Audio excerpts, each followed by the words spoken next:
School Spirits is an Amazon Premium show that was bought recently and ported to Netflix, and it had weekly episodes that fueled the mystery and no spoilers for people who watched ahead. Everyone was on the same page as we waited for each weekly upload. This show is about a girl named Madison Nears who is investigating her disappearance while also adjusting to this sort of purgatory slash limbo that she's stuck in, but just refuses to accept. I used to religiously watch Ghost Whisperer, and I was sort of getting that vibe when I looked at the first episode. However, after watching the show and finally getting the season finale, I cannot believe that no one else made the connections that I did when I was watching the show. I constantly saw clips of this with Subway Surfer below on TikTok, and I hope that maybe someone had the same conclusion of me in the comments or just in the caption, but they didn't, and it'd be insane for me to just keep this to myself and not say anything else. So if you're gonna watch the show, I implore you to stop and go watch the 8-episode first season of the show and come back and tell me if you reached the same thought that I did.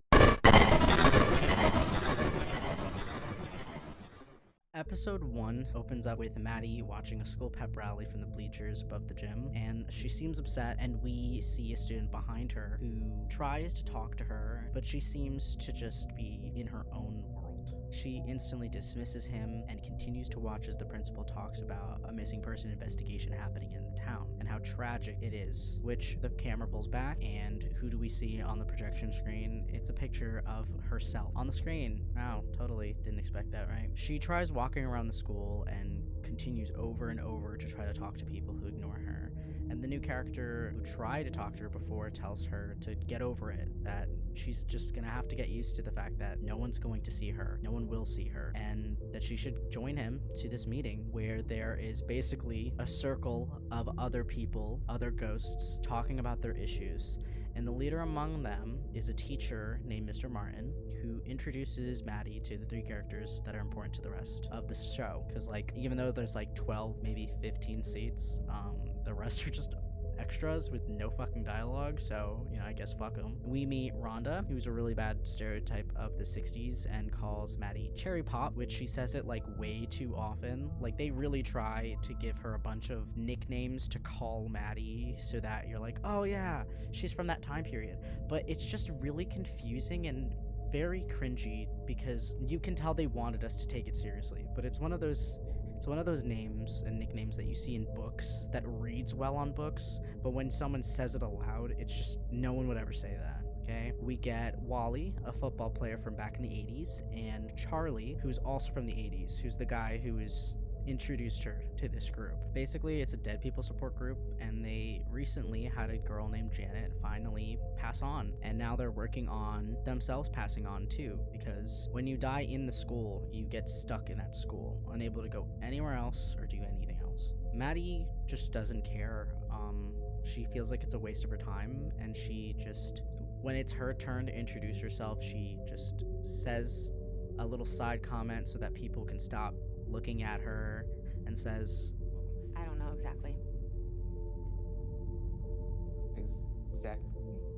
Look, they haven't found my body yet, but I know that there was blood on the walls of the boiler room, and I'm here now. She woke up in the boiler room of the school, and there was blood, and she didn't have her phone, and she doesn't remember how she died, and isn't convinced that she is dead.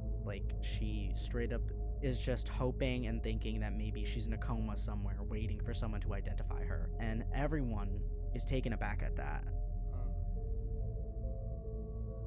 Huh? What's huh? What? Is that weird or something? Not knowing? Well, it's first. For most of the episodes, we will see flashbacks of her school days and friends and boyfriend before she suddenly stopped existing. The normal shit to get us to like these characters. Her friend group consists of 2 people, Simon, her best friend, and Nicole, who's also her best friend, but I'm pretty sure she knew Simon longer, and her boyfriend Xavier, who do not believe that Maddie is dead either, but bingo bongo, her boyfriend is called to the office after the police find that he had Maddie's phone, and his father is the main guy. I don't know cop ranks. Nicole dismisses it, says it's probably nothing, that Maddie probably gave it to him and she ran away. And Simon just gets mad at that, and they kind of watch as this popular girl that they don't really like go up to the office where Xavier is and tries to capture his attention. And they're sort of confused of like, how do they know one another? Xavier's supposed to be known as this like dark bad boy thing, but like the only thing that's bad is his hairline and his lack of fashion. He kind of just wears like the normal shit, jeans, maybe a denim jacket or a hoodie and a plain t-shirt and sneakers, and his hair is like sort of slicked back with oil. There are other scenes where you see his hair in different places and different styles, and it makes you question why they went for this specific hairstyle for him, but whatever. Okay. The school holds a sigil for her disappearance, and Maddie sees her mom show up and have a little speech and gets kind of sad. So she goes to her classroom and sees Simon being comforted by their teacher, and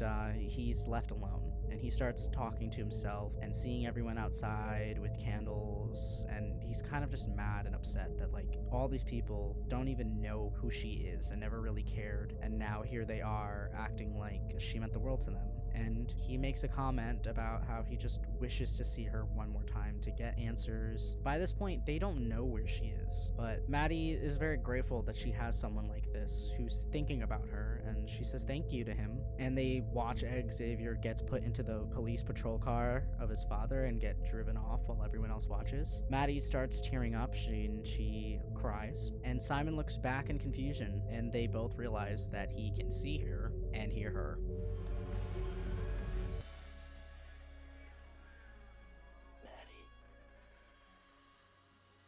Simon? And that's the first episode.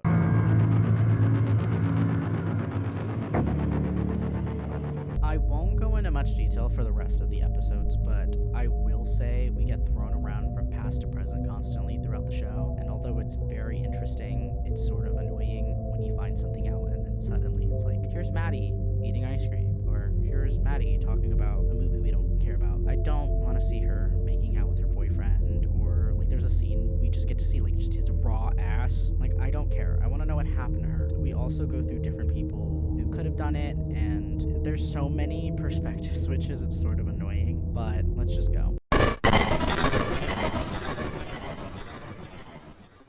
Episode 2 opens up just as it ended. Simon and Maddie both realize they can see and talk to each other, and Charlie, who was going to comfort Maddie, sees this, surprised that he's never seen another ghost be able to talk to the living before. Maddie got to see why Xavier had her phone and relayed the message to Simon. He was cheating on her with Claire and accidentally sent a message that was supposed to be for Claire to Maddie and wanted to delete it, and she has no clue how she died or if she is dead. Nicole collects Simon to join a search party, and Maddie wants to join, but she doesn't realize that she can't leave school grounds. The second she steps off the school grounds, she crashes into the school basement in the boiler room. Maddie goes to another ghost meeting where she doesn't want to participate, where Mr. Martin tells her to write her own obituary, and finally realize she's dead, and basically just to get over it. But she says no. She says, I need to talk to my friend again and figure this out. Meeting back up with Simon, we find out that during her study hall, she saw her mom show up to the school and she ran out. Then nothing. She woke up in the boiler room with blood on her face and blood on the boiler tank. I wish I was joking. It's like a little dribble of blood on the wall, and I'm very curious as to how they think that killed her, but okay. Like, there was no blood anywhere else. It wasn't on the floor, it was just on the wall, but whatever. Simon suggests that maybe Xavier and Claire killed her because he also left after Maddie did in study hall, because obviously that's solid proof, I guess. Maddie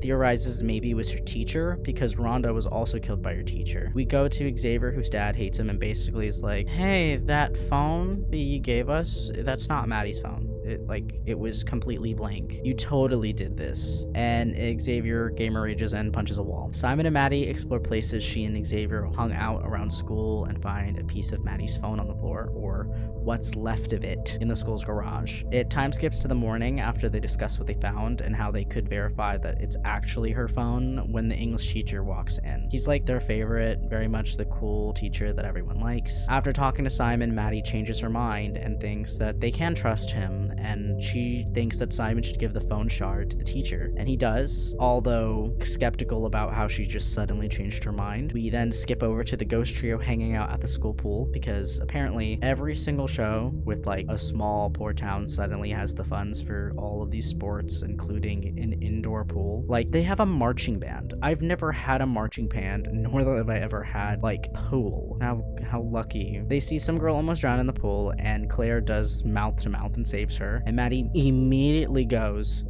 I don't think Claire had anything to do with it. What? I don't think she did it. I don't think she was part of it.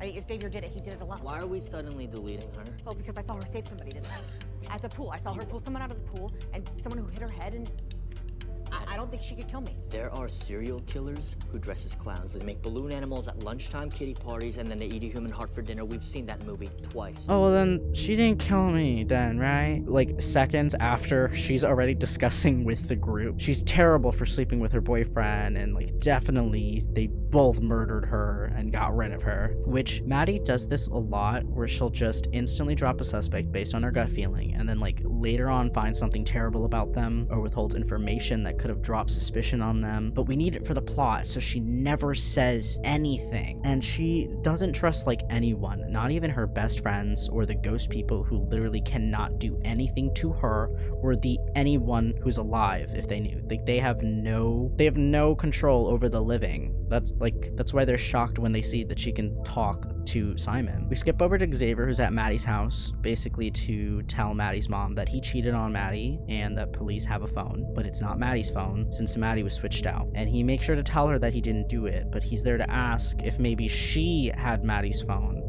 or that they gave it to her, but she doesn't. So that was like useless. I don't know why the cops would give it to her, but okay. We're over to Charlie and Mr. Martin, who's questioning Charlie over Maddie's use of words, and he's basically very confused.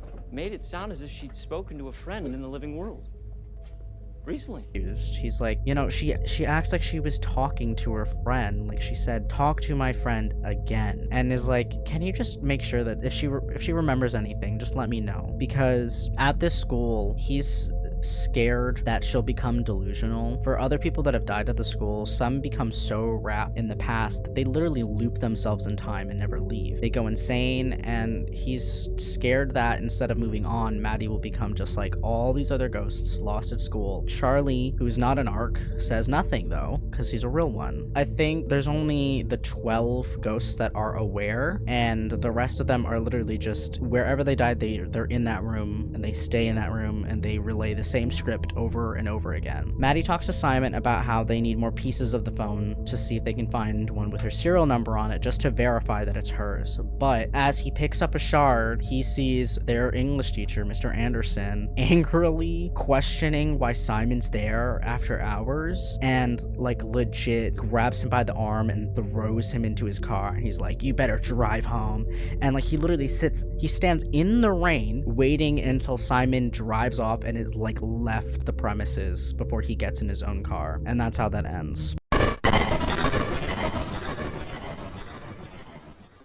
Episode 3 immediately shows one of the things about Maddie that I just cannot stand, which I've mentioned before. She has this habit of withholding information and giving people the benefit of the doubt for reasons that she never discloses with anyone else, and then like gets mad that no one shares her opinion. Simon is like terrified and very suspicious of their English teacher. He's like, I can't rule out Xavier because they don't know what his alibi is. They don't know what he was doing other than that he took her phone. But did he just really take her phone? But the teacher being there at night and getting mad, it was just weird. And Maddie like legit is like, it's just shitty timing. He's not a bad guy. He lets us curse in the name of literature, Simon. But Simon, it's Mr. Anderson.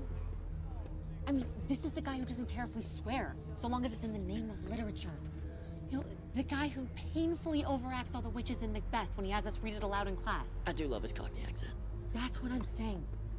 He's one of the good ones. She like admits that they were close, and she was like, oh, he gave me his number once. And Simon is like, what the hell? And she doesn't tell him how they were close or why she got the number, even though she's the one who assumed he was the killer to begin with. But she gets upset that Simon's weirded out that an adult to give a child his personal phone number. And later on through a flashback, we find out because he gave her his number because he grew up with an alcoholic just like Maddie's mother, and kind of recognizes the pattern of her being secret and panicky. And he basically is like, hey, I never got help when I was a kid, so if you ever need me for anything, just let me know that like you're not alone, that someone like you will make it out of this. And if she had just told her friend this, he probably would have been like, oh, okay, makes sense. But she doesn't, so he just continues to be mad, and she gets mad at him for being mad at her. Dead, Maddie.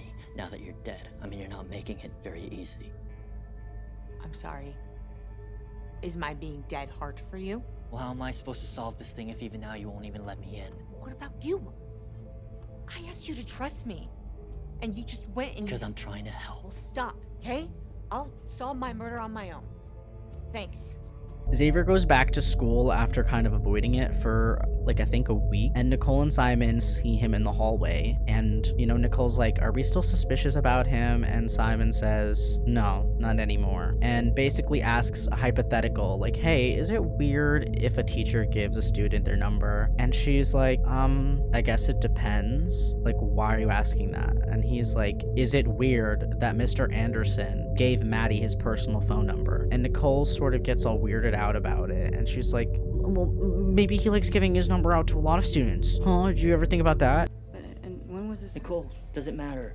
I'm just asking you, is that suspicious? I don't know. Maybe he gives his number out to a lot of students. Nicole. Well, what else do you have? Do you have, like, proof? No, I don't. Not yet. It's just a theory I'm looking at every angle, you know? I don't know. Something just seems off about the guy. Yeah, well, we've all been running around like a bunch of zombies lately, so... And it's like, thank you, Nicole. You made me feel so much better. It does not make me feel better that this man could possibly be giving out his phone number to other young children, even knowing his reasoning. It's just, you don't do that. Anyways, she helps distract the teacher while Simon gets his keys to check his car, and finds that he still was holding onto a shard of Maddie's phone days after he gave it to him, and he hid it in his glove compartment. And Maddie gets so upset that he broke into the teacher's car, and she's like, I was gonna watch out for him, Simon. And it's like, dude, you should be grateful that your friend is doing anything, because you can't pick up anything in the fucking physical world. You can't break into his car. Unless you can, then why didn't you do it? But like, she says she's looking out for him, but she wasn't there at all. Like, she was nowhere near this teacher. She wasn't looking out for him. If she was, Simon would have seen her, and then she would have been like, hey, I'm watching him, don't worry about it. But she's not, so she needs to get over it. During this, we get a flashback during a time where Maddie crashed her mom's car and calls Anderson to help her out, and you know, he comes, no problem. And again, she does not tell Simon about this encounter whatsoever, even if like that would help her case. But she just gets mad that Simon says it's suspicious that he held on to evidence that would help her case, and that Anderson saved her, and withholds like a bunch of details about it. Maddie, he's hiding something. He can't be. You keep saying that, I don't understand. Why can't it be him? Give me one good reason why I shouldn't go report what I found in Hartman right now, because I'll go. Because he saved me, okay? Because she eventually tells him about the car accident, but she keeps out like so many extra things that would, again, make him believe her. But when he's like, well, why didn't you tell me that? She's like, well, I didn't think I had to. Why didn't you tell me this? Because I don't know, Simon. I didn't think I had to. And he obviously gets mad at her because he's like, dude, what? Maddie gets pissed off. We head over to Nicole, who posted a photo of the school's rooftop where she and Maddie used to hang out. And the second she posts it, it says that Maddie Nears liked her post. So she runs to the rooftop to find nothing but Xavier, who was going after her to see if she's okay. She like has this like cringy, terrible acting of the century panic attack after Simon already said that they are not suspicious of him anymore. To do what, Nicole? To be your next victim. Oh, I know. I'm totally the girl who goes into the basement / attic / page where the killer's totally waiting to kill people. Oh my gosh. But I just want you to know, if you vertigo me over this railing, everyone will hear me scream. It's whatever. They just bond over Maddie. Simon corners Anderson about why he still has the phone shard, and Anderson is like, I don't trust the cops. They suck at their job, and like they might go after you, which makes like absolutely no sense. I lied. Simon, I don't trust the people in charge, not yet. So until I know who to trust, I'm gonna play things safe, because the last thing I want is for anyone to question you. You understand? Okay. Maddie bonds over Rhonda, and how she could have been killed by her teacher too. And Rhonda basically opens up how she was groomed by her teacher, which Maddie comments, that's nice. Good one. Thank you, Maddie. Because she's like, oh, he treated me so nicely, and he only cared about me. And she's like, wow, I wish I had the teacher that groomed me. Mr. Manfredo, he just cared about me. That sounds nice. But the second she was about to go to a prestigious college and she was like showing him like, look, I got accepted, he was mad that she didn't see them in the same way. He thought that they were like lovers, and she saw this as a teacher and a student, and so in a fit of rage he killed her. Maddie also finds out that the only reason Simon and her can talk in certain rooms of the school is because that's where people died, and they call them the scars of the school. And Maddie says sorry for being mean. Nicole and Xavier become friends like quite quickly and join with Maddie's mom to do other searches around the neighborhood for Maddie in the woods. While Maddie and Simon search through Anderson's class, Maddie finally tells the true story about the accident. Basically, her mom was drunk and crashed the car, and Anderson brought her mom home and Maddie took the fall. When asked why she didn't tell Simon, she says basically she didn't want him knowing how messed up her life was and how terrible her mom was. But like, what confuses me is that he already knew her mom was a raging alcoholic. She was like in rehab until the day she showed up to see Maddie, the day she disappeared. So it's not like she was hiding her mom, that like her mom was an addict from him. So I'm really confused of why she just didn't tell him that, because Simon even says that he's seen what Maddie goes through, and she's like, well, not all of it, but it's whatever. If anyone else knew, she could go away still. That's why I called him and not you. You couldn't. Still, I've seen some of the things you dealt with at home. No, that was just the tip of the iceberg. They hide because they hear some yelling and talking down the hallway, and it's Anderson on the phone, and he's yelling at someone, and he starts screaming, and he's like, I shouldn't have given Maddie that money. I can't pay it back now. Well, you know what I shouldn't have done? I shouldn't have given Maddie that fucking money. And Maddie just looks at Simon and she's like, what the hell is this man talking about? But we cut over to the search party and they find a footprint over tickets that Maddie had bought prior and she was going to invite her boyfriend to go to before her mom showed up. And Maddie's mom confidently just goes, that's your footprint. That's definitely your footprint. Isn't that Maddie's? Yeah, those are hers. It is like, I don't know how you could tell that that's her footprint unless she's got Cinderella feet, but it's just a fucking footprint, but whatever. Why does a high school English teacher have a shitload of cash hidden in his classroom? I don't know, Maddie, but I'm guessing it has to do with why you're dead.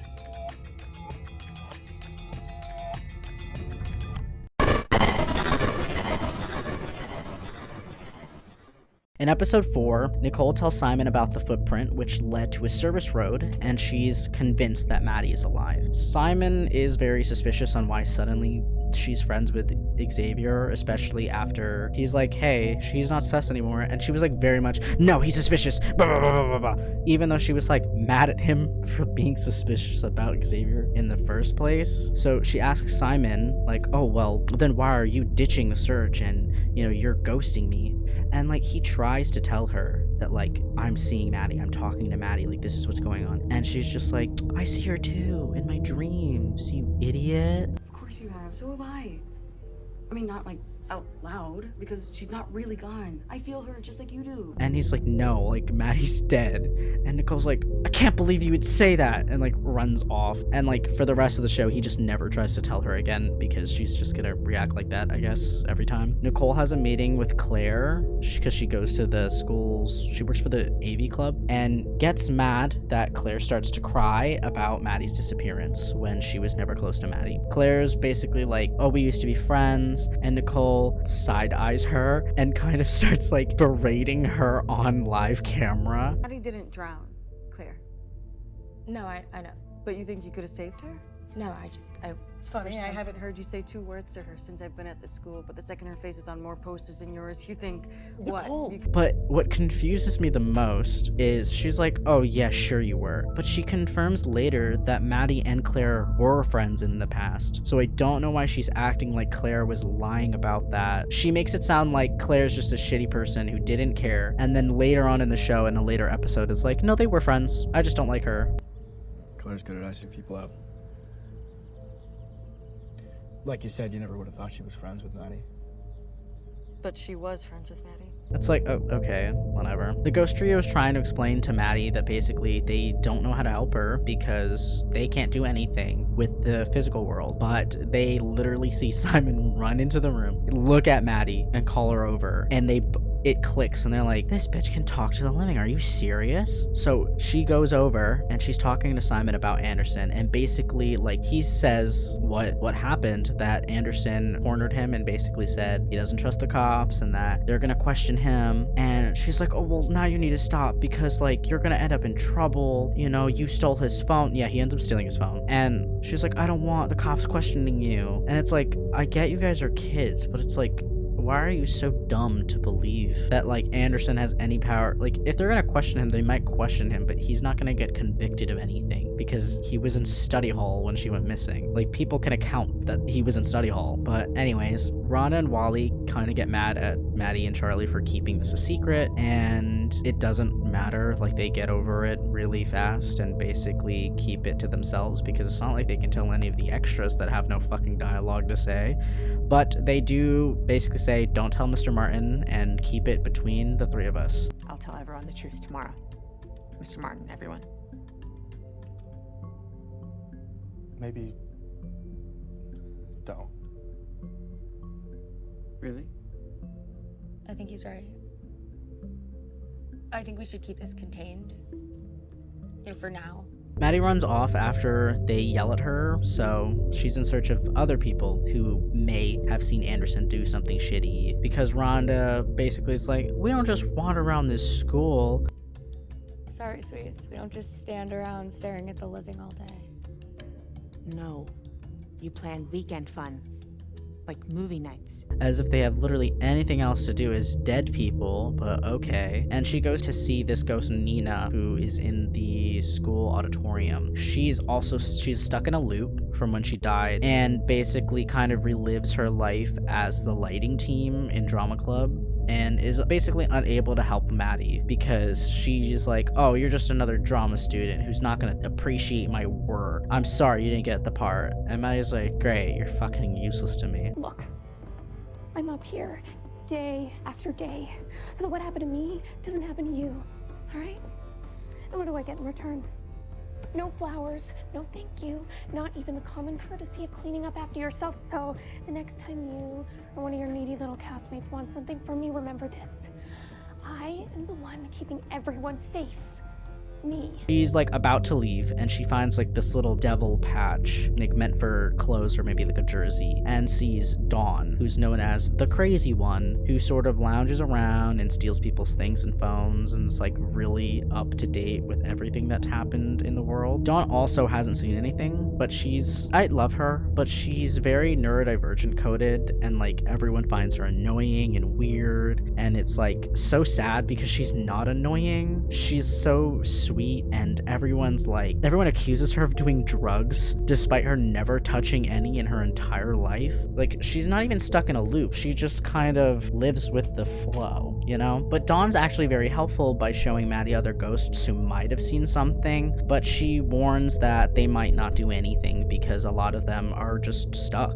They see a school band whose bus slipped on ice and killed them all, so they're stuck in a loop of constantly playing the same song over and over again. But because she's not in band, they don't tell her anything. But she does seem to notice that they have the devil patch on their uniform, just like the one that she found on the auditorium floor. So Simon goes straight to the principal to narc on the teacher, and immediately after gets pulled into questioning while the teacher just kind of looks at him through the classroom window, and he's like, yeah, you little shit, I have the power. And the police accuse Simon of helping Maddie fake her death so that she can run away.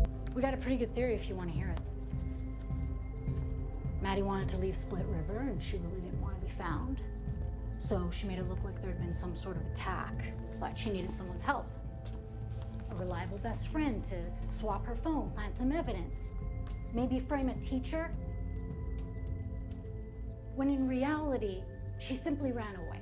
And I can't believe that they're so stupid, but I also can believe that 1000%. But Nicole and Xavier are getting ready to go to this horror fest that Nicole thinks Maddie has to show up to, and the whole time she's just shitting on Claire, and she's like, Claire bad, Claire's just terrible, blah blah blah blah. But like, nothing that we've seen with her interacting with other characters or even behind closed doors shows that she's a bad or mean person. She's just really sweet, but all of her line delivery just makes her sound like she's mean. She's like making an evil person say marshmallow. Like, you can't make that sound evil. Xavier opens up about him cheating on Maddie. Like, he's just very forthright with it. Like, I feel the need to say this, but these characters who are suspects at first act really suspicious and rude and off-putting, but the second the show progresses and moves on to another suspect, they're just nice to each other, and all their suspicious acting just goes just in the wind when we think someone else might have done it. And it's so weird because I like these characters, but like, for plot reasons, they just seem to, I don't know, I guess they wanted you to really believe that they did it, even though we know that they didn't. But okay. Obviously, Maddie is not at Horror Fest, but Nicole and Xavier have like a little fighting sesh over like the dumbest shit. Nicole's like, you didn't protect Maddie, which makes no sense because we know that Maddie left study hall and then went missing. So like, he didn't, what was he supposed to protect her from? The fucking hallway ghost? I don't know. You were supposed to take care of her. You were supposed to look after her. And now she's not here, Xavier. I don't know if you fucking noticed, but she's not here. She's nowhere. She's gone. I know that. You're right. I failed her. And if I could take back what I did, but I can't. I have to live with that. So if it makes you feel better to hit me, then please, swing away. Because I'm sorry. Basically, his alibi was that he was in the bathroom with the janitor the entire evening, so he didn't do it. So I don't understand what she's talking about. Anyway, Maddie and Charlie have a bonding moment, and I feel the need to say this. I love Charlie so much. He died because of a peanut allergy from peanut oil in his french fries after he wrote a mean letter to his boyfriend about how much he hated him, because basically his boyfriend outed him to his parents because he swore that his parents knew and that he'd be so much happier if he just came out and accepted that this is who he was. But, he died, and for years has regretted what he said in the letter, and sadly has to watch as his boyfriend becomes a full-time teacher at the school, gets a husband, and he's just like unable to let him go. During this, Charlie drops a little detail about how they were devils together. It's like the mascot of their school. And Maddie's like, wait a minute, why is my mascot a bandit and not the devil? And basically, because of the band team dying, the school was convinced the devil did it and not like the ice on the road, but okay. Maddie goes back to Nina and gives her flowers as a thank you for all her hard work, gets her out of the loop, and Nina tells her that Anderson comes here very often and bangs things around here and interrupts her work, which she then shows a secret door under the stage that leads to a costume room where Maddie finds old costumes of the school and the Devil Bandit patches right next to it. And they find that Anderson made a false invoice to himself to charge for quote-unquote new school uniforms, but all he did was he removed the devil patches, bought cheaper bandit patches over top, and then resold them to the school as brand new, and he pocketed the money. Simon narks the teachers to get the police off his back so he doesn't have to turn in Anderson's phone that he stole, because they're trying to figure out who he called when he accused Maddie of having money. So Maddie finds Charlie at their ghost movie night and basically is like, hey, you know what? Because of you opening up to me, I appreciate you. How about you write a letter to your ex-boyfriend, a new letter, and I will make sure that I'll deliver it to him. Rhonda shows up, who she's like very anti-ghost activity, joins and says to Mr. Martin that she's ready to pass on. You know, for 60 years, nothing has changed. Rhonda didn't think passing on was even possible until Janet and Maddie came along. So she's like very much just determined to pass on. I made my peace with it because nothing changes. But now, I know I'm not always a joiner, but I gotta get out of here.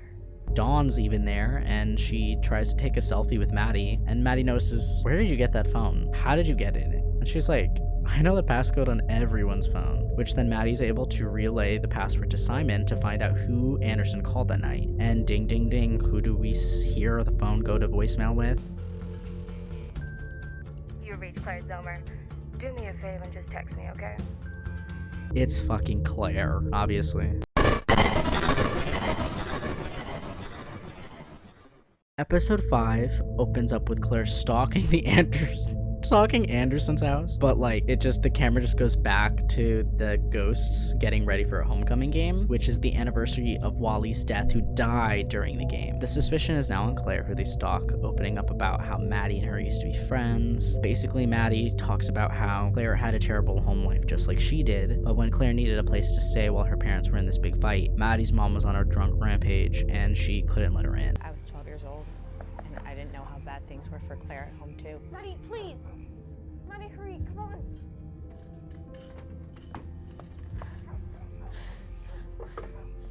Maddie, come on, I can see you!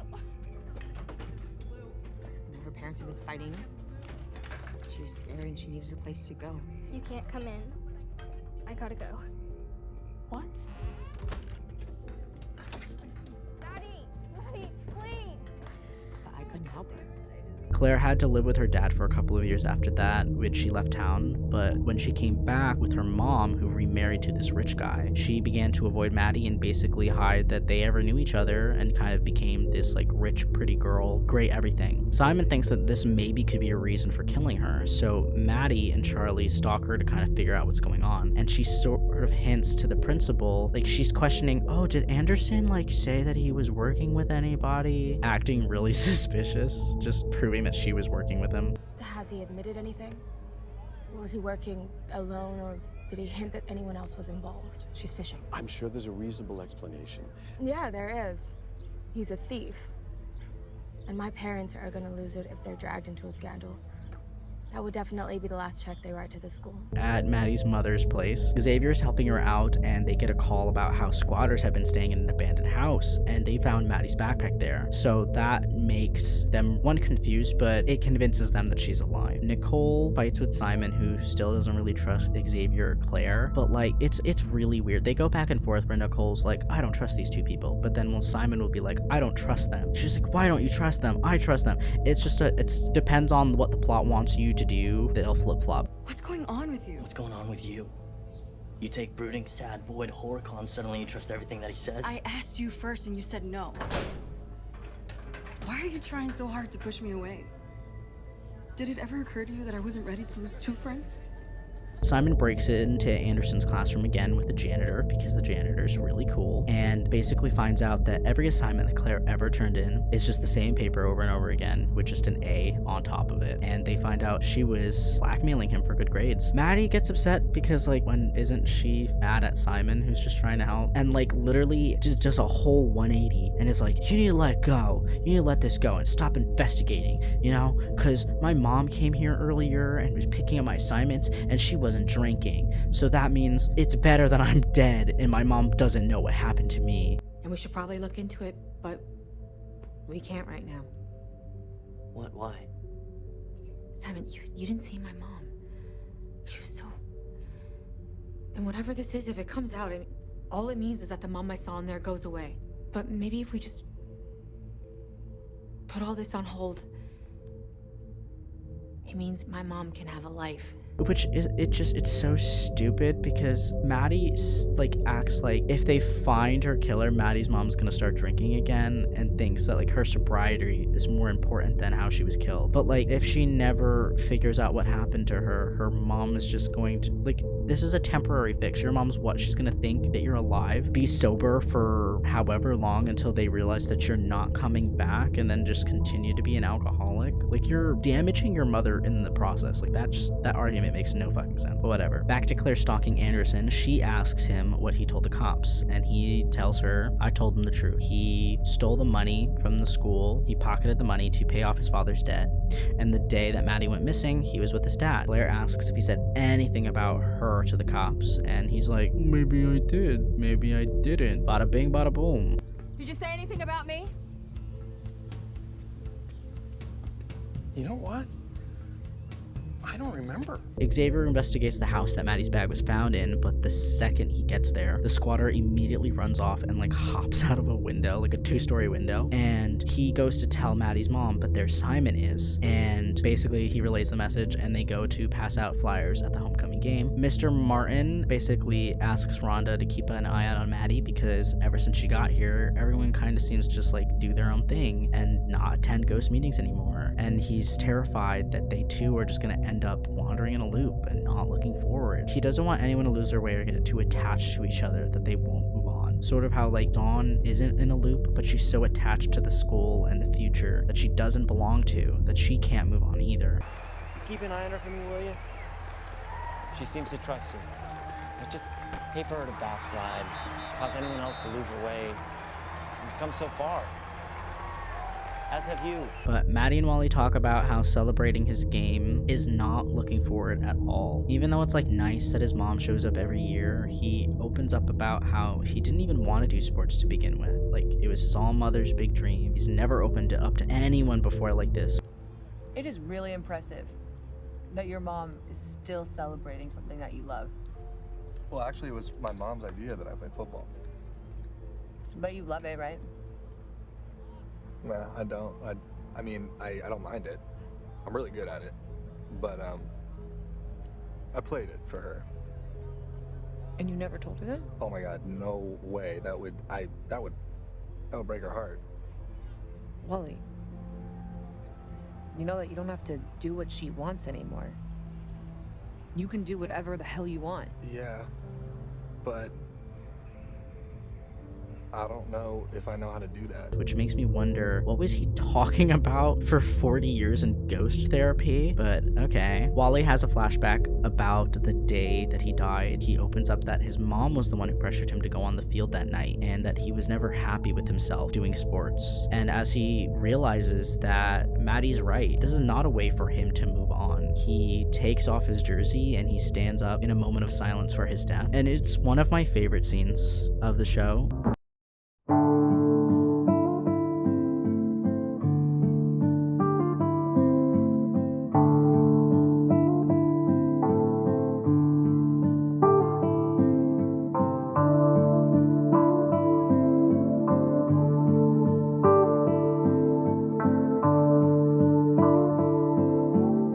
Seeing this guy who's usually so happy and extroverted, like, realizes that he technically died because of his mom, who he's been like loving and supporting and hyping up, despite knowing that he would have been alive if he had just told his mom he didn't want to do sports. And it's even sadder seeing her continue to go to his games every year. His dad even stopped attending at some point, and he just stands alone, realizing that he's celebrating something that he was never proud of nor wanted to be. He then asks Maddie to homecoming because he likes her and he feels like they connect in a way that no one else has before. Even the people he spent like 40 years with, he's never told them that he didn't really want to do sports. During this, Simon, Nicole, and Xavier get sent a video of Claire blackmailing Anderson that she won't tell her parents that he stole money from them because they're the ones who donated to the school for the uniforms if she gets an A in all of her work. But they don't know who sent it, who recorded it, and why. Simon shows Maddie and they agree that this video could be the motive alone if Claire thought that Maddie took the video. I can't get anything less than an A, so just do what you said you would do, and your secret will be safe. If Claire knows about this video and she thinks you took it, that's motive. Nicole questions if Xavier knew Claire was doing this while they had a fling, and he's like, no, I didn't know anything. All he knows is what Simon told him and what they figured out. She questions him further, and he admits like he only stole Maddie's phone, and theorizes that maybe Claire swapped the phone and destroyed it to get rid of evidence. During this, Nicole takes Maddie's mom home, while Xavier goes off with Simon to kind of figure out where they go next. They can't show Xavier's dad because he'll just accuse his son again, so Simon and Xavier make a plan to win back Claire and kind of manipulate her to see what happened. Nicole goes to her trunk while no one's around, and she like literally scopes the area before she shuts the trunk with a slam and acts like nothing happened, which is weird, but we won't question it for now. Simon questions the janitor who let him break into Anderson's classroom that day, though, because he remembers that the janitor was hiding his phone when he walked in, but he's disappointed to find out that it was just a hateful video of everything that was written on the boiler room. But if he didn't send the video, who did? Maddie finds a secret door in the basement that leads into a fallout shelter that the school had since the Cold War, and Simon freaks out because he's like, dude, we can only talk where like ghosts are, where people have died. So someone had to have died in here. And they find that inside of the fallout shelter, there's this long tunnel that leads to the outside of school. And Simon's like, I'm guessing this is how Claire dragged your body out of here.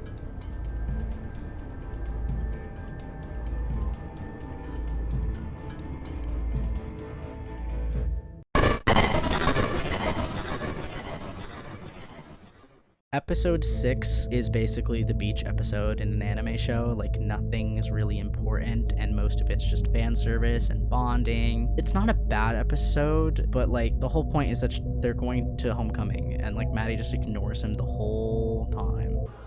Hey Maddie, I think this was a bad idea. What was? Coming to this dance together? What? No. I don't think you're really ready to be dead yet. Is anyone? I am. Simon gets mad that Maddie went to ghost homecoming with Wally, and it's like, okay. They basically tried to get Claire to see if Claire killed Maddie or smashed her phone. It's really weird that like during this, Maddie and Rhonda are like looking for dresses in the costume room, and Maddie just like has to ask if ghosts can fuck, and Rhonda confirms ghosts can fuck. I have a question. You can't laugh. Okay, well, I can't guarantee anything, but shoot. Can ghosts have sex? I said we can swell, didn't I? Oh. So you've all... La Grande Mort is no competition for La Petite Mort, Totsural. This has nothing to do with like absolutely anything, but I guess it was something she needed to know. Simon and Nicole are discussing the video and how maybe they can trace the metadata in it to see who recorded it. Nicole said that she couldn't find anything, and Simon finds that really hard to believe. And Nicole just very suspiciously goes, "It doesn't matter who took the video. The point is that Claire thinks Maddie took the video," before she just like yeets off screen. It doesn't matter who took the video, right? The point is Claire thinks Maddie took the video, so that's what we should focus on, okay? I'll see you tomorrow, okay? Simon goes to talk to Maddie's mom, and she like sort of hints that she wanted Maddie and Simon to go to homecoming together. Like everyone in this episode just throws hints that, oh my god, Simon, maybe like you had a thing for Maddie. Like, don't you want to be with Maddie? This morning, Sandra said she always thought Maddie and I would end up going to homecoming together. I can see that. What? Why? Please, you never thought about it? Nope. Maybe once, but I shut it down immediately. Yeah. She's my best friend. Your friend is fucking missing or dead. Like, what is your problem? Xavier gives up on this plan like immediately the second that he and Claire show up to the dance. And he's like, you guys are treating me like a puppet. And like, he's just determined that he's gonna do it on his own. And it's just so stupid because like prior to this, he's like, Claire's gonna kill me. Claire's gonna murder me. She's just gonna... She cornered me in the locker room earlier like she was cornering prey, I swear to God. Oh, please, you're hardly prey, Xavier. Did you talk? She's picking me up at 7 tomorrow. Good. And she sent me a photo. Like nude? Not exactly. I I feel like I'm walking into a trap. Funny, I don't recall you being scared when you were hooking up in your back seat. But then like immediately gets Claire alone and like is able to talk to her. Basically, she admits that Anderson was stealing money from her family, and she only took the opportunity to blackmail him because she wanted to keep her perfect image up. They swapped the phones out to delete the video, but they couldn't figure out the password, so they just smashed it. They said earlier, before this happened, Claire told Anderson to give Maddie whatever money that she wanted to keep her quiet and not post the video. Xavier tells Simon that Claire was blackmailing for grades, and they paid Maddie off so she wouldn't snitch. When Maddie went missing though, they knew that it would be seen as a motive, so they had to destroy the phone. Maddie delivers Charlie's letter to Simon, who then gives it to the ex-boyfriend, and Charlie and him have a moment to cry and move on, which is like my second favorite scene in the show, to see Charlie like move on and do the thing he always wanted to do before he ultimately died.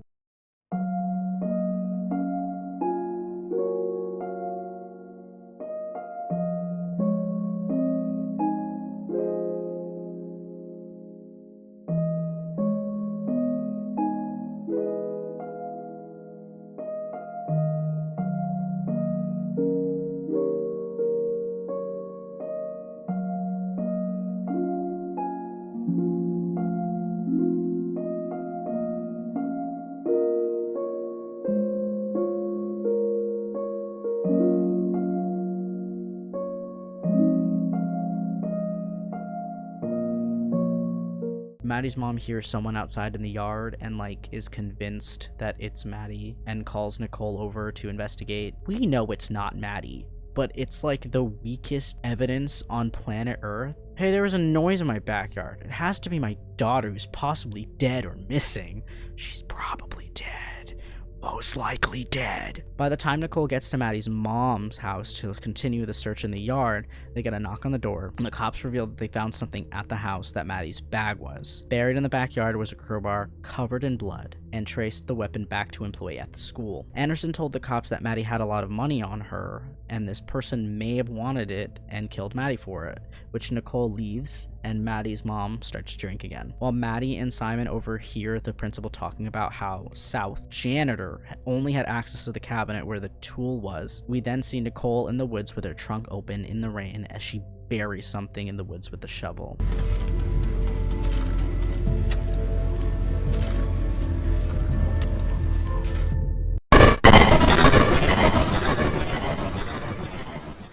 Episode 7 opens up with Nicole being the next suspect. Nicole starts looking at her portfolio, which she does photography, which wasn't important or mentioned until now. We knew early on that she was getting ready to show her portfolio to art colleges before Maddie got her shit rocked, but they didn't really like explain what she did. They have this one scene where they show that she can draw, but like now she's into photography and like apparently always has been. And it's just really weird, but okay. Anyway, her portfolio is just pictures of Maddie, like nothing else. It's just photos of her. No wonder she's fucking scared the colleges wouldn't accept her. Simon comes in and kind of comments that Nicole has been AWOL for days since homecoming, and he gets that she's nervous for college interviews, but they need to discuss this. It's crazy that the janitor is being accused of killing Maddie for cash, and the second that that's mentioned, Nicole just like distances herself like immediately.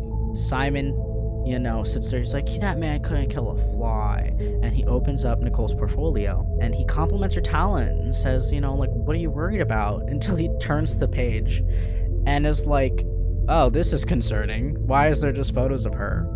And she's just like, I have photos of you too, you're just not photogenic.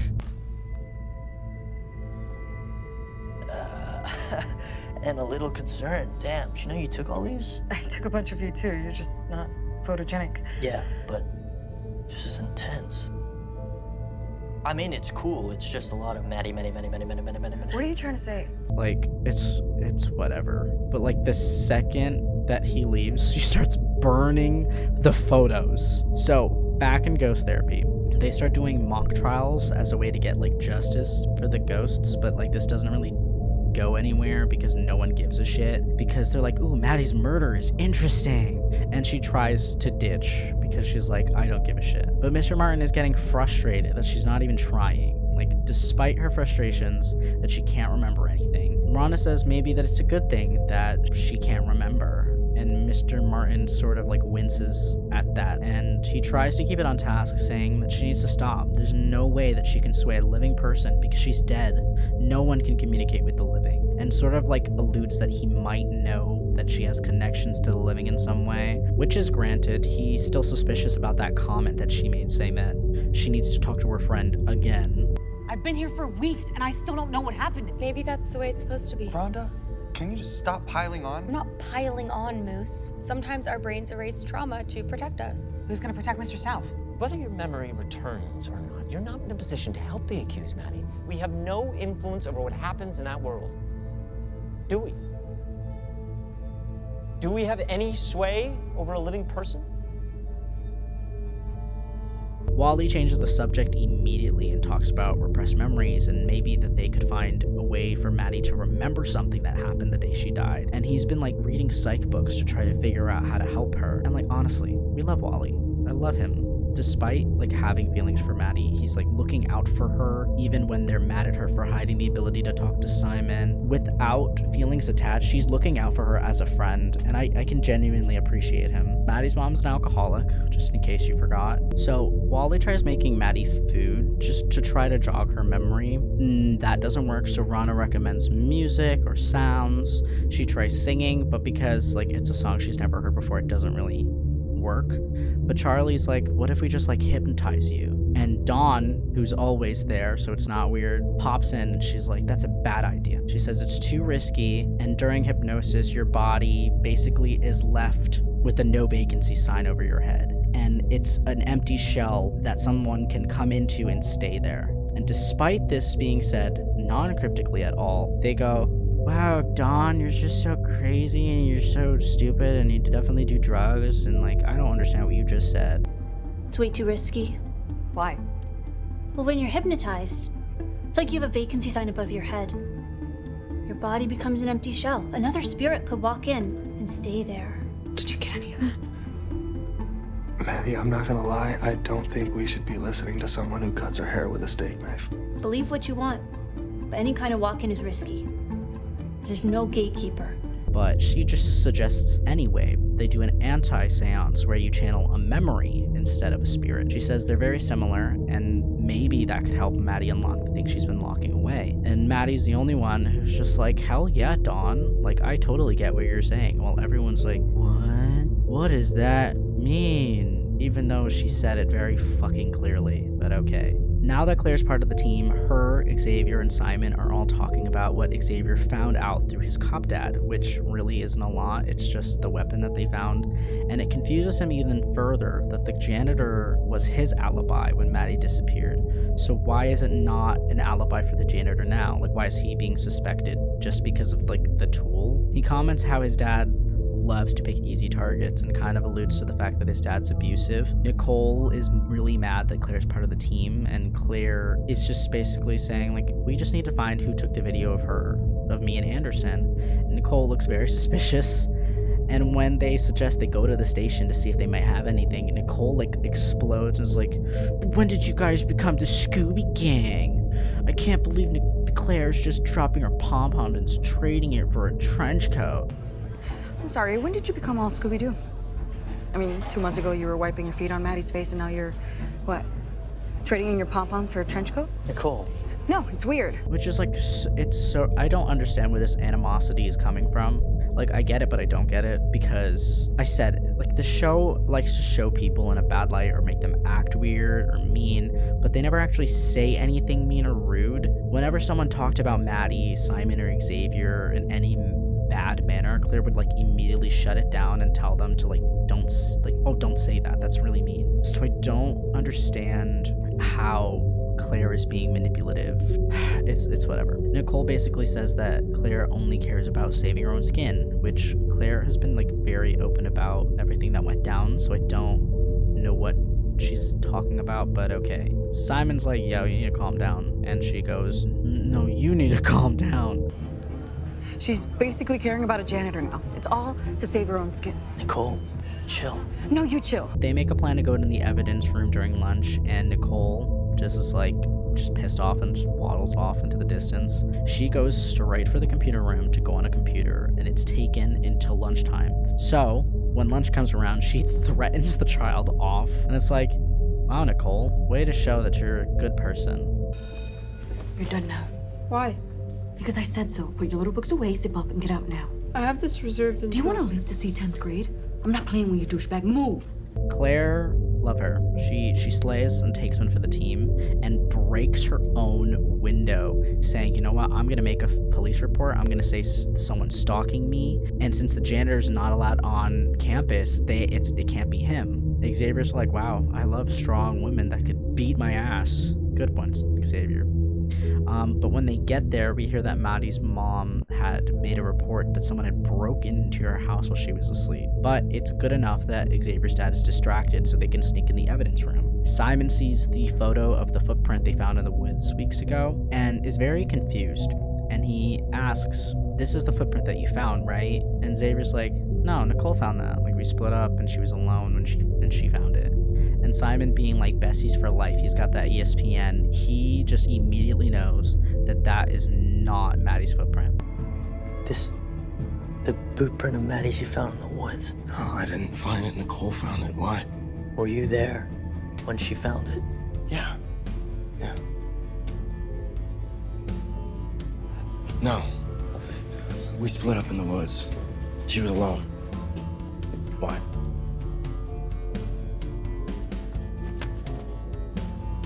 This is not Maddie's boot print. Back to the child terrorizer, she asks the computer teacher that, like, hey, if files are like wiped off the hard drive, are there any backups? And he's like, yeah, you idiot. Nothing like is just deleted off. You think we're just gonna let you delete shit off the hard drive? Which like makes her nervous, but we get back to the school and Simon tells Maddie about the boot print being like real Doc Martens, and Maddie's is poor, so of course she has knockoffs. Maddie says Nicole isn't acting weird and it's just grief because Maddie has this habit of being fucking stupid and like never listening. Who cares? You might. Someone wanted us to think that you ran out of school on that last day and into the woods. Can we talk about Nicole and the weird secret she might be keeping? She's acting really strange. Yeah, it's called grief. Or guilt. And he basically points out all the times that they maybe didn't include Nicole, and how, you know, when Nicole started copying Maddie over like everything, like her interests, her clothes, her diet, her music taste, she was like upset when they pointed it out. You don't need to copy Maddie's style. Simon, stop. I'm not. You turned pescatarian when Maddie turned pescatarian. She gets a purple binder, you get a purple binder. She tapes Billie Eilish lyrics inside of her locker. The next day, you tape Billie Eilish lyrics inside of your locker. Okay, we can like the same song, Simon. It's not a big deal. He's right, though. Just own it. It's okay. Yeah, it's fine. You think I'm owning you too? In a bad way. Is there a good way? Fuck you guys. Whoa. Hey. No, it's okay. You're right. It's, I'm totally a pathetic copycat loser. You know what? You can watch your Friday the 13th marathon without me. And here's your stupid fish sticks. I'm getting a goddamn burger. Simon says that they shouldn't just discard her and like at least look into it, and Maddie's like, no, I don't want it. And it's like, do you want to figure out how you're dead or like what? I guess not. Stop. Pump the brakes. Let's not go after someone we care about until we have something real. If you're wrong, she will never forgive you. He joins Xavier and Claire, who find the schedule wall faculty, and they see that the only people who were left after school that day was Claire's team and the AV club, and they immediately know that they have to talk to Nicole. Maddie's alcoholic mother, just reminding you if you forgot, gets more drinks and tries to run over the janitor, who tries to apologize to her and says that he did not hurt Maddie, but you know. Rhonda reports back to Mr. Martin about her helping Maddie, and he is not pleased, okay? You know, he's saying that she's not, like, she doesn't even have 1 foot on the ground, and they're not letting her move on. When Charlie comes to collect Rhonda, Mr. Martin he just lets it go, knowing that they're not gonna listen to him. Miranda. I care for Maddie too, but it's my job to keep her balanced. She's been here for weeks. She doesn't even have 1 foot firmly planted in the afterlife. And they start the seance, but They don't really know what to do, so Dawn goes to help her, and we get to see Dawn's last day alive. Dawn used to be in the AV club back in the day, and while she was working on a project waiting for her friends, she went to the supply closet to get stuff for their project, and she heard her friends walking in and laughing, and overhears their conversation. Dawn is just upset, you know, seeing that even when she's dead, people still treat her the same way that she was treated the day she died. It just gets worse and worse. And then they turn and look my way. And I don't want them to see me. So I reach towards the light bulb to unscrew it and... Should have been them. Not me. But Maddie immediately stops the seance and gives Dawn her space. Simon catches up with Maddie and tells Maddie about that Nicole took the video of Anderson and Claire, and she stole the phone off of Maddie's phone and blackmailed him for money, and that's why Anderson was mad. She suddenly believes him and is like, yeah, I think so too. Even though this whole time I was mad at you for like even alluding she might have to do anything with this. Simon says he loves her and opens up that he's scared that if they find the truth, she might pass on and he won't be able to see her anymore, despite knowing that he's gonna graduate and never see her again anyway. But he just wants to find out the truth. It's a great moment. I like that moment. Honestly, I'm not even sure why I'm trying to solve whatever happened to you, because that'll probably just help you cross over. And that'll take you further away from me.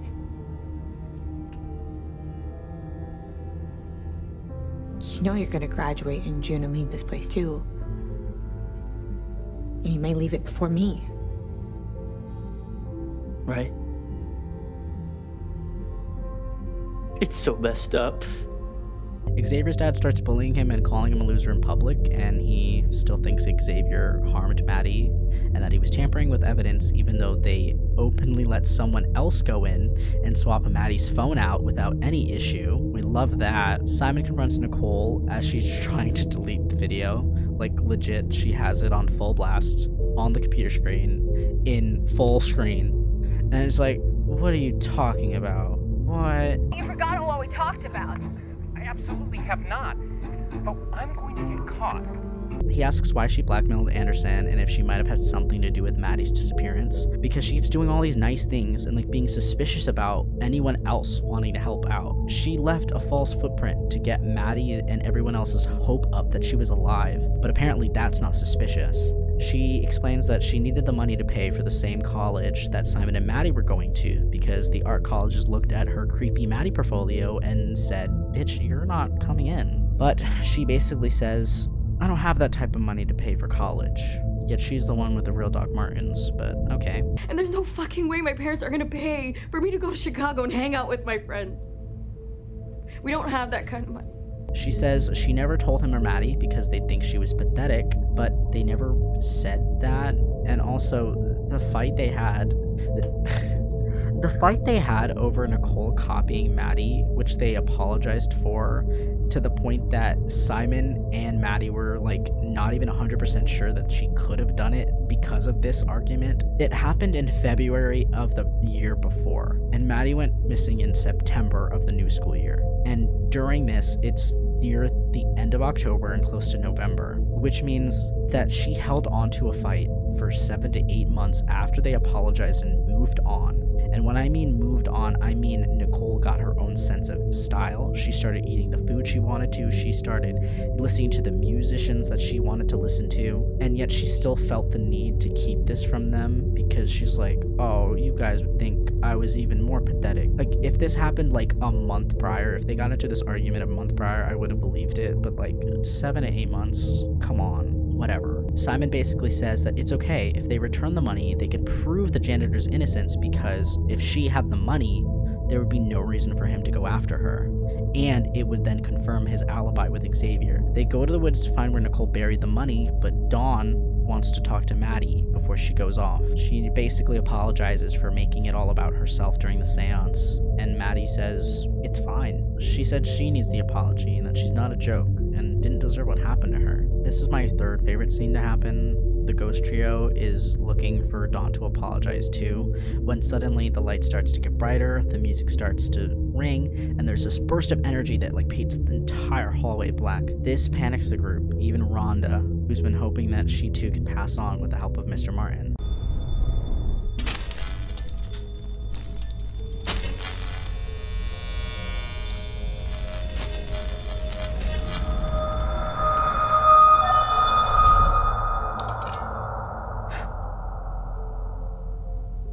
Did anybody else just feel that? Goosebumps. Yeah. Do we think that Dawn just crossed over? Yeah. Yeah, I do. Holy crap. Does anybody remember this happening when Janet left? Nope. We then see a scene of Maddie's mom, who is just stowing away an envelope in Maddie's drawer before we regroup with Nicole, Simon, and Maddie. Nicole can't find the money, stating she buried it the second she left Maddie's after the cops told them about the weapon. Simon asks maybe Maddie's mom followed her, but Nicole doesn't understand why she would do that. But someone in the background is listening to the conversation, and Maddie is unable to tell them about it because she suddenly remembers something. You're being a brat. That belongs to me. You have to get over it. When you were walking... She had an argument the day that she went missing. Her friends run after the person while the ghost trio approach her to talk about Dawn passing over, and it just ends with this. Maddie, you okay? What's going on? I need to talk to my mother. Why? I think she may have killed me.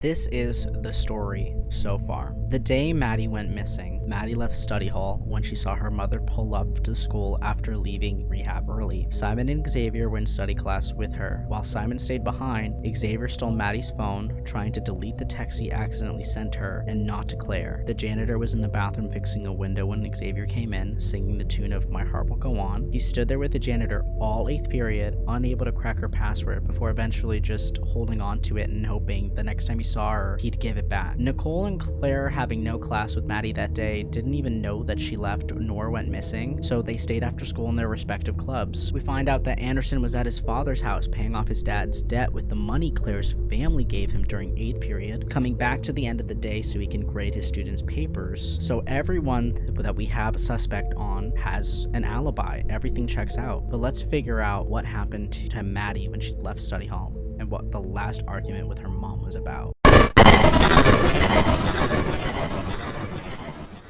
Maddie tells Simon to look into her room, saying her mom sucks at hiding things, but when she's desperate, she'll hide things even in Maddie's own room. He rifles through the drawers, finds the evidence that Maddie's mom had stuffed away. Suspicious, she waits for Simon to leave before she looks over to the hall where Maddie's room lies, and her mom just looks sort of scared. However, within the envelope did not lie the money that Nicole buried. Not even what was left over if she had been using it. Not even like $1. What was settled in the bottom of the manila envelope was Maddie's necklace, one she knew she had on when she left study hall to talk to her mom, and one she didn't have when she woke up in the spirit realm. She says that she needs to see her and talk to her, that she knows all of her mom's tells when she's lying, and she needs Simon to get her mother alone so that they can question her. The new Alive trio are trying to figure out how they're able to admit what they did without ruining their future by admitting to blackmail and framing several people of murder, because if they don't have the money, how are they gonna admit to anything or save anyone? Ghost therapy starts with everyone,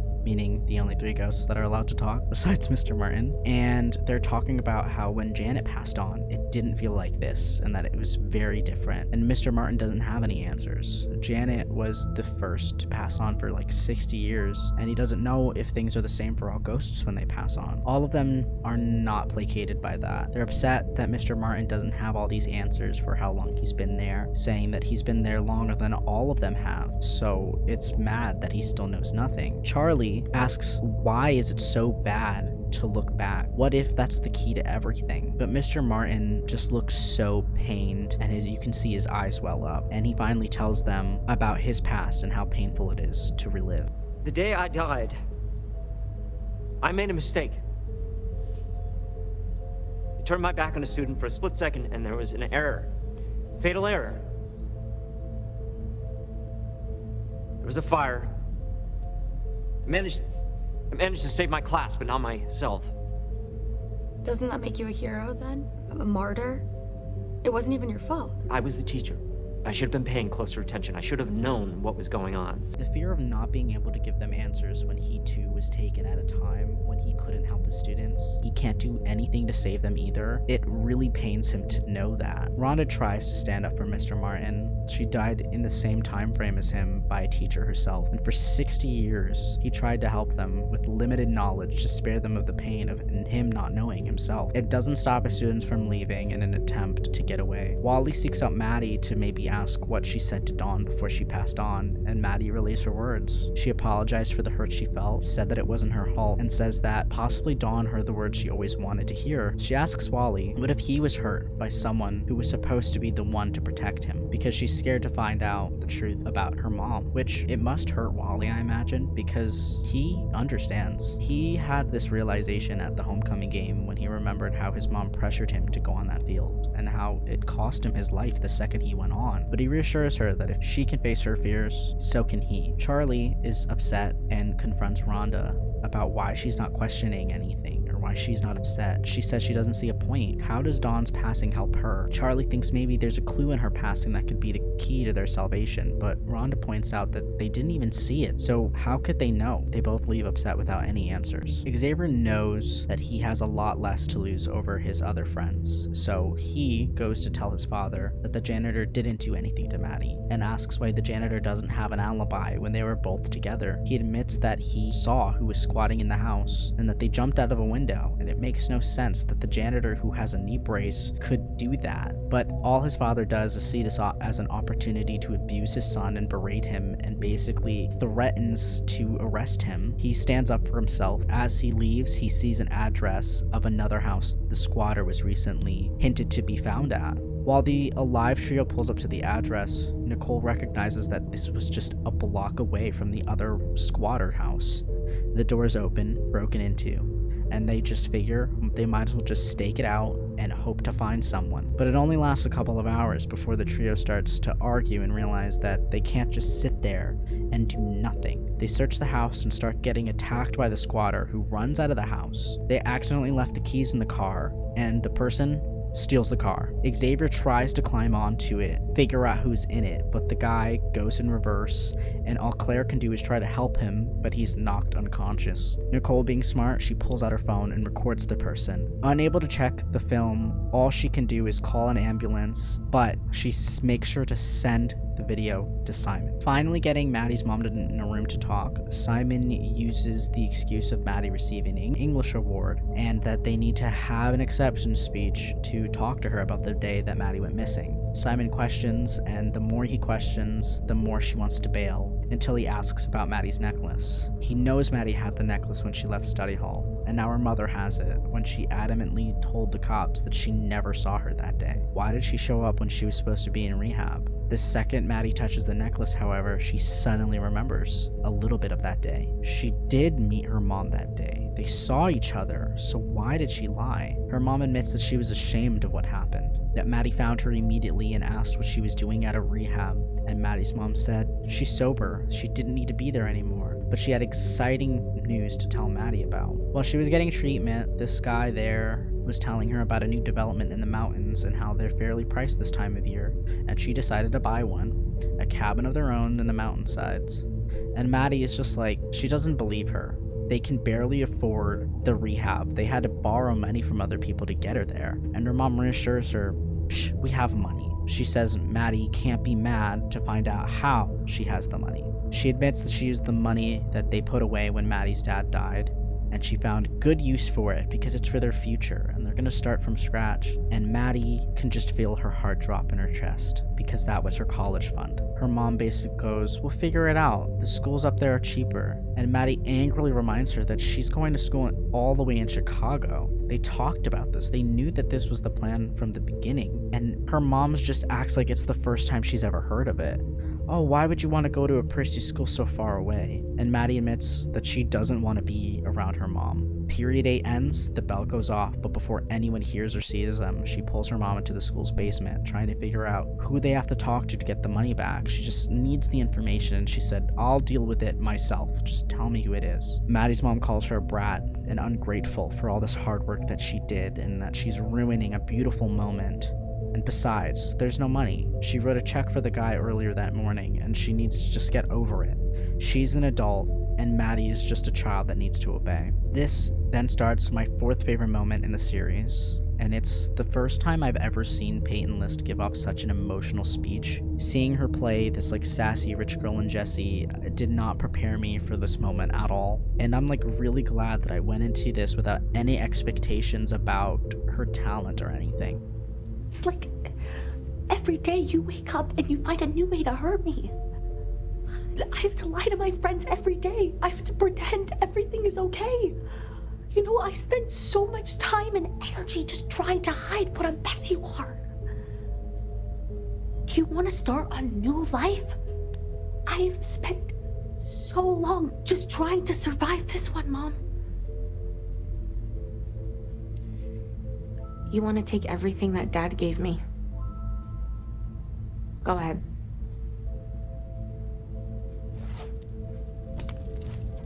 Take this too. You can pawn it. Probably get $40 for it. Buy yourself a fucking welcome mat. Mad. Stop. But she left her there. She went home, and she doesn't know what happened after. Neither does Maddie, and all she knows is her spirit was dead that day, but her mom didn't murder her. She sticks around to see her mother's speech for her English award, something she really didn't care about. But while she watches, Mr. Martin comes to console her, saying how lucky she is to have so many people care about her, that she gets to have a goodbye when not a lot of people got to have one. He's been so on edge, and Maddie was an enigma, something he didn't have answers for, and it made him even more nervous if she also reached back and relived all that trauma. What if she became another student that he failed? But the panic didn't rise. If anything, it subsided when Maddie smiled at him and finally told Mr. Martin that she was going to start writing that obituary. If her mother and her friends can let her go, she can let go too. Mr. Martin is immediately relieved, and it's like, finally, someone, like, I'm not failing you. And he knows he's been really mean to her and maybe short-tempered and making it hard for her to acclimate to her new life, but it was worth it to know that maybe this would bring her peace. She doesn't even know where to start, but by the time she's a couple of drafts in, Mr. Martin knew to just let her be and let her finish it. Next meeting, they discuss it, and maybe they'd turn the rest of the students around too, to understand that it's okay that he doesn't know all the answers, but they have each other. Without Rhonda, Wally and Charlie seek answers themselves and go through the old records of the school to see if maybe they can find anything. But Wally finds it difficult, not only able to find Janet's newspaper from when she died, they find nothing going through Dawn's student records. But he's able to find an article saying that the school was chosen for a national pilot program to protect the school from a nuclear threat, and they were gifted a fallout shelter built below the east wing of the school, in the same location where the fire destroyed the former chemistry lab in 1958, the fire that killed Mr. Martin. But as they read it, it says the fire caused 2 casualties, not 1. Authorities determined the fire was accidental. 2 people were killed in the fire that overtook the lab during a routine chemistry lesson. Beloved chemistry teacher, Mr. Everett Martin, was one of the deceased. 2 people? He said he was the only casualty. 1 student was also killed in the fire. Sophomore... What? What's wrong?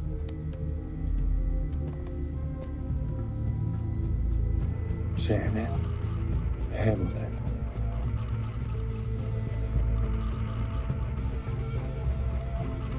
Why did they both lie to us? Janet and Mr. Martin lied about their deaths, but why? The answers have to be in the fallout shelter, right? There's no other place it could be other than the room Mr. Martin frequents the most. This room is just exactly how you'd expect it to. There's rations, there's beds and barrels, but on a shelf, Charlie sees the dust is moved in one place, as if someone recently moved a box and forgot to put it exactly where it needed to be. It's like someone's touched this. What? Well, this looks like it's been moved.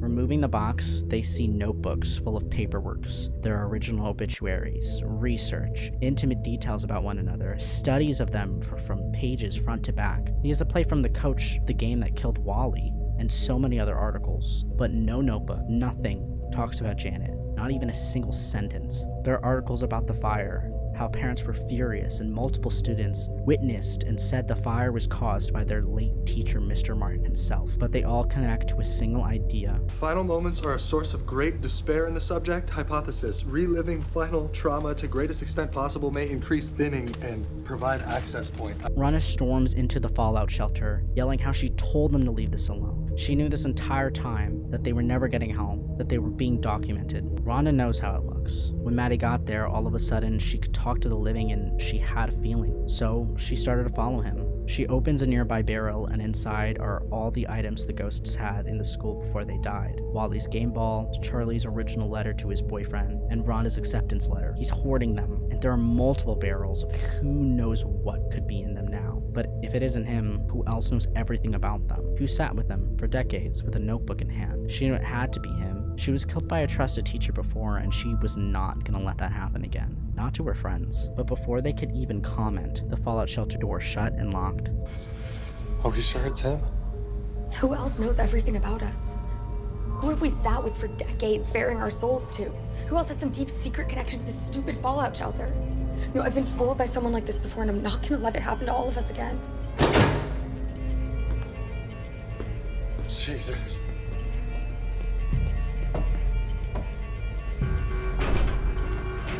It's locked. Give it a second. It'll reset. Why didn't it reset? Maddie didn't expect Simon to show up, but he had things to show her. And she had things to say, things she knew would comfort her friend who was afraid of losing her. It hurts to say goodbye, especially when she didn't know that it would be her last one. But she can't say this. I know why we have this connection. Why you're the only person who can see me and hear me. Because you're the only person who's ever asked me for anything. You've never taken more than you've given. You're the only person I can count on.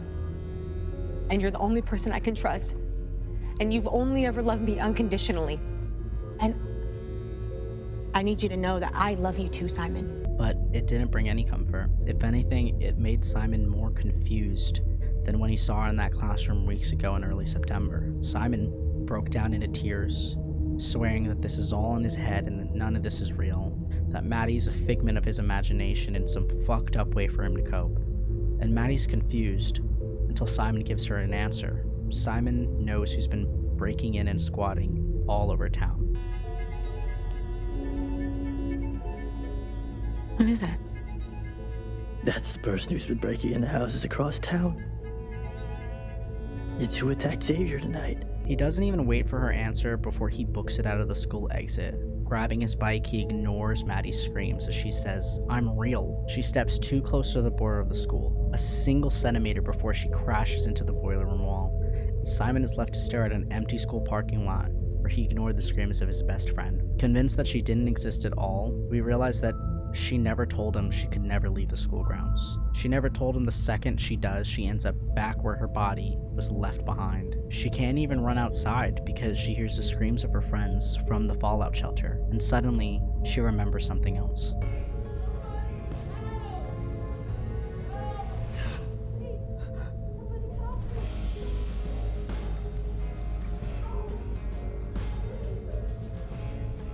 Similar screams from the fallout shelter beckoned her out of the room where her mom left her back in September. Opening the door, she's met with the sight of a person she didn't recognize. Not this Maddie, anyway. The present Maddie now fails to attempt to even move the door, and Rhonda screams from behind it, "You can't trust him." But as she turns, she sees the outline of a stranger that met her way back in September. Mr. Martin met her sight back then, but he just stood there. He didn't approach. He tried to step forward, but Maddie could hear footsteps running towards her, and Mr. Martin just screamed out in a warning.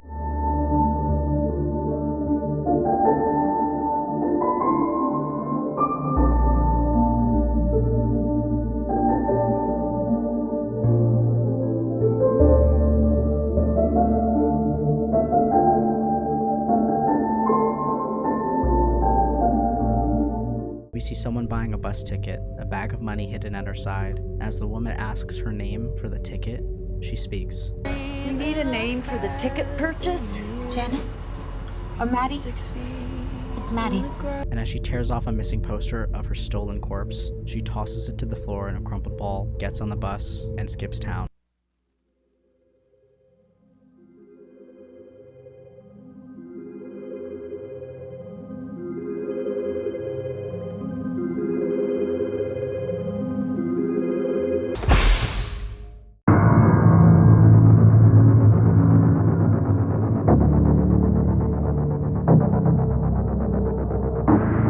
When I finished the show, it hit me like a sack of bricks the second that Mr. Martin was doing really weird research and searching for access points, and the second Janet ran and body napped Maddie. It felt very familiar. A smart man researching dead kids, and the perfect subject who purposefully died in search for the key to eternal life, one who controls and tricks victims for his own sick pleasures. A story where someone you trust tricks you and eventually steals your body. A story like this.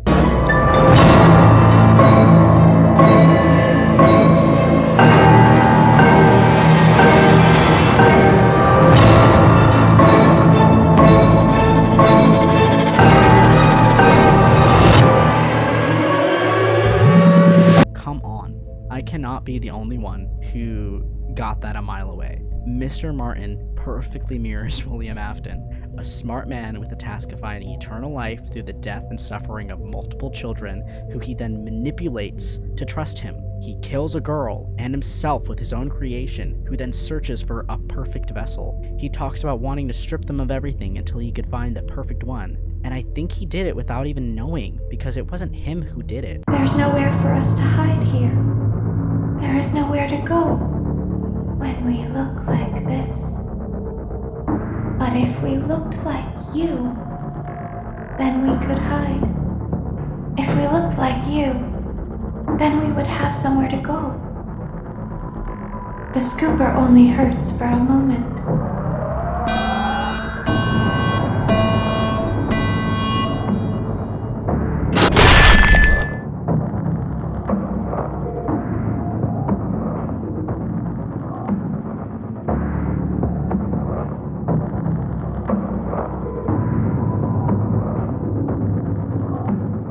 In Sister Location, it's not William Afton who's the antagonist. No, it's this thing that he caused, the monster he created.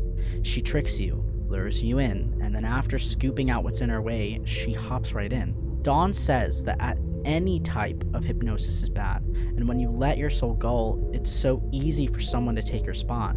And the wording Maddie uses when she tells Simon about the fight between her moms, she says, "My spirit died that day," which led to her even being able to hear Janet in the first place. Janet lures her in with cries from the fallout shelter, the scooping room, and then she takes hold and steals her body, just as Ennard does to Michael. Janet does what Mr. Martin wants to do, just as William did. The secret to eternal life, stripping someone of their life essence and then taking over it. However, I wonder if the outcome will also be similar. In Sister Location, Michael's body slowly rots over time before ejecting Ennard where he is, and then he's cursed with eternal life despite being a walking, talking corpse. But technically Maddie isn't dead. She has a spirit, and she has a body, and that's why she's able to talk to Simon. I think they were able to temporarily cut into Maddie and push her spirit out just like hypnosis, but involuntary. So possibly they either have to hypnotize Janet and get Maddie back in there, or find a way to strip Janet to her core and then force her out. I don't know how they're going to deal with Mr. Martin or how he'll deal with Maddie, whether he wants to help them or straight up evil because he sort of purposefully killed himself and Janet. Unless he only meant to kill himself and she was caught, but even that doesn't make any sense because he lies about both their backstories, and I can't really suspend my belief to think that he was hiding it because, oh, it'd make you guys uncomfortable if you found out I was a murderer, but I don't want to get into that. I do want to say though, I find it very interesting how Janet is a very smart antagonist and tries to get everyone off of her trail. She causes a lot of confusion and a lot of things for why we're constantly jumping back and forth from suspect to suspect. She likes the photo that Nicole posts. She leaves the bag at a house. She then buries a murder weapon that happens to be the only thing the janitor had access to. She sends Nicole, Xavier, and Simon the video of Claire blackmailing Anderson. She shows up twice at Maddie's house, one outside of, and then one she breaks in. She then follows Nicole and steals the money she buried, and then leaves everyone so confused that she's able to skip town after stealing the car without anyone realizing.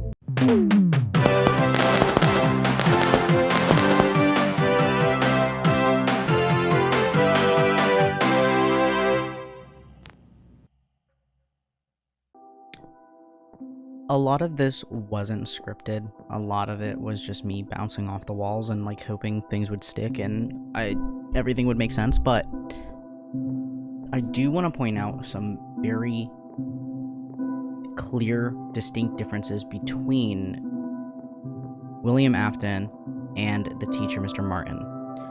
Mr. Martin doesn't seem to be doing any of this in an evil manner. Obviously, we don't know that, but in comparison, he did not kill the children.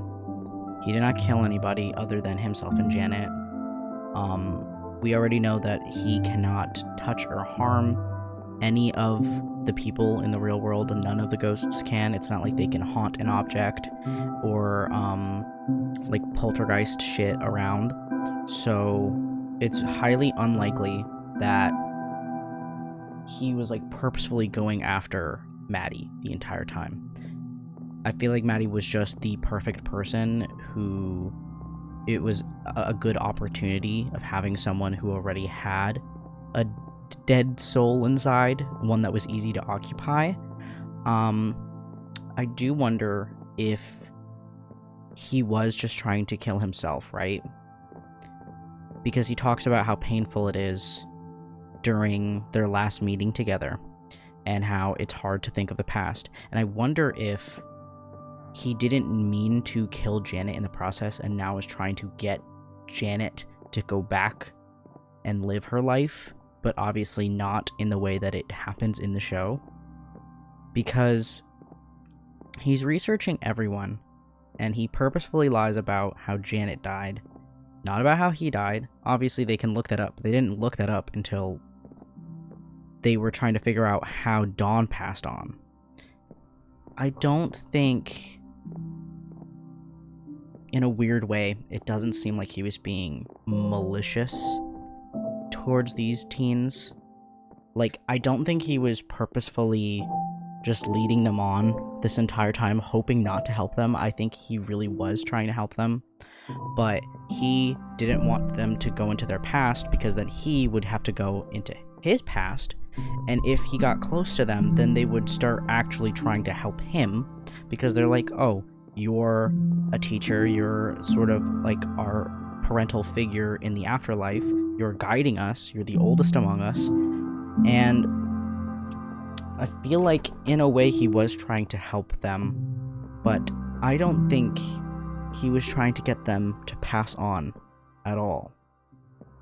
Meaning, I don't know if he was trying to find a way to bring them back to life, because who knows? We obviously don't know when the first death happened in the school. We don't know if he was the first one or if there's other people that were there that passed on. Because if he is the first one, it comes from the perspective of, I'm the last, like, I want to help these children. I have to see all these kids suffer, and it's not fair for them to die, type of thing. Or if he is purposefully only going to help Janet because he feels guilty. Janet's parents wrote in the newspaper about how like all of the students said that it was a purposeful fire, and her parents specifically were the ones that spoke up in the paper. So I want to know the significance of Janet's life and why she was caught in the fire, or maybe why he is trying to help her go back into the living world. Obviously, we won't know that until the new season comes out, but it's still interesting to think about, especially because a lot of my thoughts are just being generated as I think them. So some of it is like backed up by certain points in the show, and others is just, hey, this is kind of cool, it would be cool, or maybe, but I'm not gonna sit there and claim that I know everything. If there's like other evidence that proves some of these aspects right, then good for me. I'd love to know like what is correct and what's not, because the thinning is what gets me. He knew that if they go through their most traumatic things, it causes thinning. So, and that you need to do that to thin out like your soul. And I'm guessing that's what happened with Maddie. Maddie went through a really traumatic thing, and I feel like she just sort of reached her breaking point of like she was just kind of done.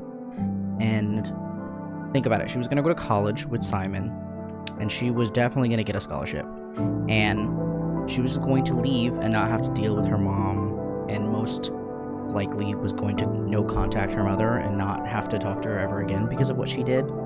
And then that opportunity was taken away from her. So I wonder if, what does that mean for the ghosts? Because Maddie went through something, thinned out herself, and then basically was able to find the access point, quote unquote, to take over someone else's body. I wonder how the teacher was planning on doing that when he has no control over the living, unless he does have control over the living in secret, because he seems very adamant that Maddie cannot speak with the living at all. Yet he is keeping tabs on her and is very suspicious and sort of knows that she can. So I wonder if he already knew that that was going to be something already. That because you're sort of half dead, half alive, you are able to live amongst the ghosts and then talk to the living people. But only certain people, I guess. So I wonder what his plan was to thin someone else's body out and make an access point and bring Janet back to life, because he was specifically working with Janet because she's the only subject that he didn't write about. If this was just for him and he purposefully killed her and he purposefully did all this, I feel like there'd be more about Janet. And maybe there is. Maybe there's a secret fucking dictionary of shit Janet did that we just don't see because it would reveal too much. I don't think that's the case, because if you already knew that people might snoop through your room and you put the notebooks behind the bookshelf and then the items in a barrel, I feel like if there was something about Janet in there, it would be among them. It wouldn't be like, oh, if they figure this out and they find this stuff, I'm specifically gonna hide Janet so that it doesn't seem weird. When it's already weird, they're going to look at you sketchy because of those things. But also, very funny, in my opinion, is the fact that the plot armor is getting brought up again, which is the only characters that we give a shit about that have any lines are the 3 ghosts that have names and have dialogue. Because everyone else who's going to these ghost meetings, what is the difference between them and the 3 ghosts? If that is purposeful, which it probably is, most likely it is, that's written in there for a reason. It's just funny to me thinking that in the perspective of, like, Mr. Martin didn't give a shit about anybody else because he's like, you guys are boring, I don't give a shit. Like, I don't know, maybe they died falling down the stairs or something. Like, no, I need to know how the rest of the ghosts died, the ones that have no dialogue, because then it would help me out a little bit more. Because why did he give up on Dawn? Why did he not, like, Dawn shows up for, like, a lot of shit, and she probably opted out for a lot, but, like, where's the notes on those extras? Are they gonna get dialogue in the next season, or are they gonna get, like, recast with dialogue, and you're supposed to be like, yeah, they're the same people that was here last time? Totally. Because they change, too. Like, there are scenes where you'll see a group of people, like in the first episode, and then every episode they go to the meeting, you'll see other brand new ghosts. And it's like, we never see them anywhere else. So, do they just stop existing? Or do they just hang out in, like, one place that nobody else hangs out at? So we don't have to look at them ever again. That's just weird rants for me. I don't know. Editing this was hard. This show makes me think a lot about where they're going with it, in terms of lore, okay? Not in terms of, like, where the characters are going, but more, what are the rules in this world? Because in other places, when it comes to the supernatural, you can move things, you can touch things, you can, you know, use a Ouija board, you can do all of these things. What is the limit in this world? Because then that changes your entire perspective on Mr. Martin based off of those rules. If he knew you can haunt things, and he knew that you could do that, then that makes him more vindictive. That makes him more evil, because this puts, like, a lot of planning in his head. Because if that exists in their universe, that means there's precedent for it. That means that he had to have studied it in order for him to purposefully kill himself and do this. Like, characters don't, especially in shows or books or whatever, they don't just do something without knowing that exists and that's what's going to happen, especially if there's like a magic element or whatever. They're gonna know about this secret magic fucking thing that will help them in the long run, that no one else sees, and then you as the audience and the characters will learn that this thing exists, and you're like, wow, this is what this is all about. Because that's the whole point, is that the characters, even if they're the smartest people on planet Earth, which I believe Maddie is very smart, she's very intellectual, she knows a lot, and so do her friends, I feel like if she had researched all of this, they would know. It's sort of like Bella when she researches the vampires, and like they fucking tell you everything that you need to know, just minus a few key details that we have to learn as the movies go on, and you're like, oh, okay, they have beef with these people, and then the Volturi are here, and this and this. Like, they add structure as it goes on. So I'm very excited to see where this structure gets put and into what, based off of where their ghost lore is going. God, I need, like, coffee. I hope this was enjoyable and that you understood most of the story. I kind of left out a lot of details and conversations because it didn't really add to the mystery or anything. But I hope you got the connection that I had with Five Nights at Freddy's. Because, again, seeing a guy trying to figure out the perfect vessel and then someone stealing your body, that was just peak Sister Location, and I can't believe that I'm the only one who saw that coming, or at least put two and two together. But yeah.